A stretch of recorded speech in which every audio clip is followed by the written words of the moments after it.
10ನೇ ತರಗತಿ ಸಮಾಜ ವಿಜ್ಞಾನ ಅಧ್ಯಾಯ 16 ಬ್ಯಾಂಕ್ ವ್ಯವಹಾರಗಳು ಪ್ರಶ್ನೋತ್ತರ. ಖಾಲಿ ಬಿದ್ದ ಸ್ಥಳಗಳನ್ನು ಸೂಕ್ತ ಉತ್ತರಗಳಿಂದ ಭರ್ತಿ ಮಾಡಿ. 1. ಬ್ಯಾಂಕ್ ಎಂಬ ಪದವು ಫ್ರೆಂಚಿನ ಡ್ಯಾಶ್ ಶಬ್ದದಿಂದ ಬಂದಿದೆ. ಉತ್ತರ ಬ್ಯಾಂಕ್. 2. ಬ್ಯಾಂಕ್ಗಳ ಬ್ಯಾಂಕ್ ಡ್ಯಾಶ್ ಆಗಿದೆ. ಉತ್ತರ ಭಾರತೀಯ ರಿಸರ್ವ್ ಬ್ಯಾಂಕ್. 3. ರಾಷ್ಟ್ರೀಕೃತ ಬ್ಯಾಂಕ್ಗೆ ಉದಾಹರಣೆ ಡ್ಯಾಶ್. ಉತ್ತರ ಭಾರತೀಯ ಸ್ಟೇಟ್ ಬ್ಯಾಂಕ್. 4. ರಾಷ್ಟ್ರೀಯ ಉಳಿತಾಯ ಪತ್ರಗಳನ್ನು ಡ್ಯಾಶ್ ಇಲಾಖೆಯು ನೀಡುತ್ತದೆ. ಉತ್ತರ ಅಂಚೆ. 5. ಬ್ಯಾಂಕಿನಲ್ಲಿ ದಿನಕ್ಕೆ ಎಷ್ಟು ಬಾರಿಯಾದರೂ ವ್ಯವಹರಿಸಬಹುದಾದ ಖಾತೆ ಡ್ಯಾಶ್. ಉತ್ತರ ಚಾಲ್ತಿ ಖಾತೆ. 6. ಠೇವಣಿಯನ್ನು ನಿಗದಿತ ಅವಧಿಗೆ ಡ್ಯಾಶ್ ಖಾತೆಯಲ್ಲಿ ಇಡಬಹುದಾಗಿದೆ. ಉತ್ತರ ನಿಶ್ಚಿತ ಠೇವಣಿ.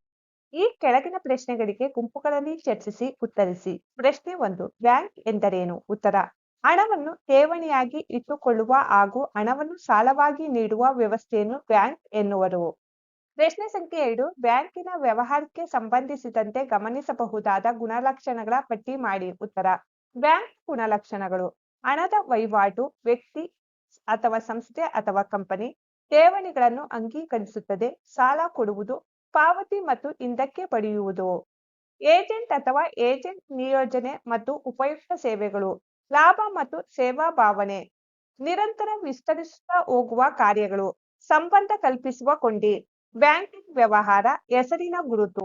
ಪ್ರಶ್ನೆ ಸಂಖ್ಯೆ 3. ಬ್ಯಾಂಕ್ ನಿರ್ವಹಿಸುವ ಕಾರ್ಯಗಳ್ಯಾವುವು? ಉತ್ತರ ಠೇವಣಿಗಳನ್ನು ಅಂಗೀಕರಿಸುವುದು, ಸಾರ್ವಜನಿಕರಿಗೆ ಮತ್ತು ಸಂಘ ಸಂಸ್ಥೆಗಳಿಗೆ ಸಾಲವನ್ನು ಕೊಡುವುದು, ಹಣವನ್ನು ವರ್ಗಾಯಿಸುವುದು, ಚೆಕ್ ಮತ್ತು ಹುಂಡಿಗಳ ಮೇಲೆ ಹಣ ವಸೂಲು ಮಾಡುವುದು, ಹುಂಡಿಗಳನ್ನು ಸೊಂಡಿ ಮಾಡುವುದು, ಭದ್ರತಾ ಕಪಾಟುಗಳನ್ನು ಬಾಡಿಗೆಗೆ ಕೊಡುವುದು, ವಿದೇಶಿ ವಿನಿಮಯ ವ್ಯವಹಾರಗಳನ್ನು ನಿರ್ವಹಿಸುವುದು, ಬೆಲೆ ಬಾಳುವ ವಸ್ತುಗಳನ್ನು ತಮ್ಮ ಸುಪರ್ದಿಯಲ್ಲಿ ಭದ್ರವಾಗಿ ಇಟ್ಟುಕೊಳ್ಳುವುದು, ಸಾಲ ಪತ್ರಗಳನ್ನು ಮತ್ತು ಜವಾಬ್ದಾರಿ ಪತ್ರಗಳನ್ನು ಕೊಡುವುದು, ಸರ್ಕಾರದ ಹಣಕಾಸಿನ ವ್ಯವಹಾರಗಳನ್ನು ನಿರ್ವಹಿಸುವುದು. ಇವುಗಳು ಬ್ಯಾಂಕ್ ನಿರ್ವಹಿಸುವ ಕಾರ್ಯಗಳಾಗಿವೆ.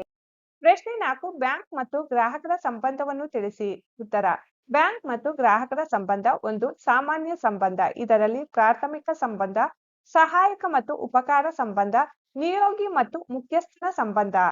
2. ವಿಶೇಷ ಸಂಬಂಧ. ಇದರಲ್ಲಿ ಚೆಕ್ಗಳನ್ನು ಮನ್ನಣೆ ಮಾಡುವುದು, ಗ್ರಾಹಕನ ಲೆಕ್ಕಗಳ ಗೌಪ್ಯತೆ ಕಾಪಾಡುವುದು.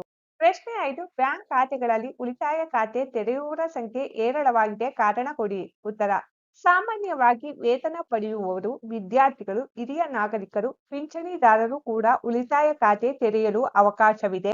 ಇದು ಹಣ ಉಳಿತಾಯ ಮಾಡಲು ಸಹಾಯ ಮಾಡುತ್ತದೆ. ಗರಿಷ್ಠ ಮೊತ್ತಕ್ಕೆ ಪರಿಮಿತಿ ಇರುವುದಿಲ್ಲ. ಚೆಕ್ ಪುಸ್ತಕಗಳ ಮೂಲಕ ಹಣ ಹಿಂದಕ್ಕೆ ಪಡೆಯಬಹುದು. ಆದ್ದರಿಂದ ಬ್ಯಾಂಕ್ ಖಾತೆಗಳಲ್ಲಿ ಉಳಿತಾಯ ಖಾತೆ ತೆರೆಯುವವರ ಸಂಖ್ಯೆ ಹೇರಳವಾಗಿದೆ. ಪ್ರಶ್ನೆ 6. ಬ್ಯಾಂಕ್ ಖಾತೆ ತೆರೆಯುವುದರಿಂದ ಆಗುವ ಅನುಕೂಲಗಳು ಯಾವುವು? ಉತ್ತರ ಹಣದ ಭದ್ರತೆ ಕಾಪಾಡುತ್ತದೆ, ಹಣದ ಪಾವತಿ, ಹಣದ ವಸೂಲು, ಸಾಲ ಪಡೆಯಲು, ವ್ಯವಹಾರಗಳನ್ನು ಸುಗಮವಾಗಿ ನಡೆಸಲು ಭದ್ರತಾ ಕಪಾಟುಗಳನ್ನು ಪಡೆಯಬಹುದು. ಇವು ಬ್ಯಾಂಕ್ ಖಾತೆಯನ್ನು ತೆರೆಯುವುದರಿಂದ ಆಗುವ ಅನುಕೂಲಗಳು.